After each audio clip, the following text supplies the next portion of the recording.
जो पकना था वो पक चुका, कल सबके सामने पेश कर दिया जाएगा। हामिद मीर ने पीटीआई की मुज़ाकरात की पेशकश की वजह बता दी।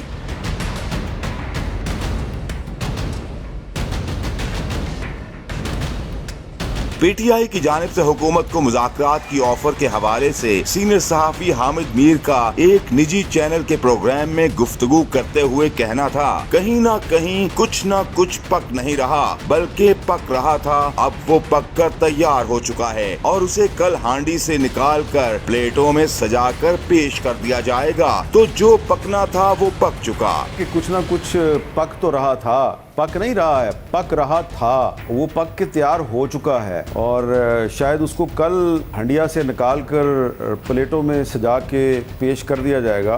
तो जो पकना था वो पक चुका। सीनियर सहाफी ने कहा, अब पछताए क्या हो जब चिड़ियां चुग गई खेत। तहरीक इंसाफ अब अगर मुज़ाकरात की बात कर रही है तो उसको भी ये सब समझ आ गई है कि पीडीएम की हुकूमत और उसके इत्तेहादी किसी भी सूरत में सुप्रीम कोर्ट के आगे सरेंडर करने को तैयार नहीं हैं और उन्होंने मज़ाहमत का रास्ता इख्तियार कर लिया है। और अब सिर्फ वज़ीर आज़म और काबीना नहीं बल्कि पूरी की पूरी कौमी असेंबली खुलकर सामने आ गई है और मुझे नहीं लगता कि हुकूमत तहरीक इंसाफ के साथ कोई मुज़ाकरात करेगी। अब पछताए क्या हुआ जब चिड़ियां चुग गई खेत। तहरीक इंसाफ अब अगर मुज़ाकरात की बात कर रही है तो इसलिए कर रही है कि उसको भी ये समझ आ गई है जो पीडीएम की हुकूमत है और जो उसके इत्तेहादी हैं वो किसी भी सूरत में सुप्रीम कोर्ट के सामने सरेंडर करने के लिए तैयार नहीं है और उन्होंने मुज़ाहमत का रास्ता इख्तियार कर लिया है। हामिद मीर ने कहा कि हुकूमत ने तो आज वाज़ेह कर दिया है कि अगर बात होगी तो फुल कोर्ट में होगी और अगर अब फुल कोर्ट बन भी जाए तो फुल कोर्ट भी अब ये मसला हल नहीं कर सकती।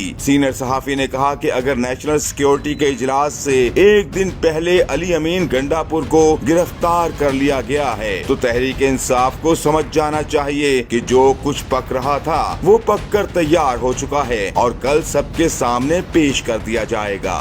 बात होगी तो सिर्फ फुल कोर्ट पे होगी और मेरी जाती राय यह है कि अब अगर फुल कोर्ट बन भी जाए तो फुल कोर्ट भी ये मसला हल नहीं कर सकती। नेशनल सिक्योरिटी कमेटी के इजलास से एक दिन पहले अली अमीन गंडापुर गिरफ्तार हो गया है तो आपको समझ आना चाहिए जो कुछ पक रहा था वो पक के तैयार हो चुका है और कल सबके सामने पेश कर दिया जाएगा।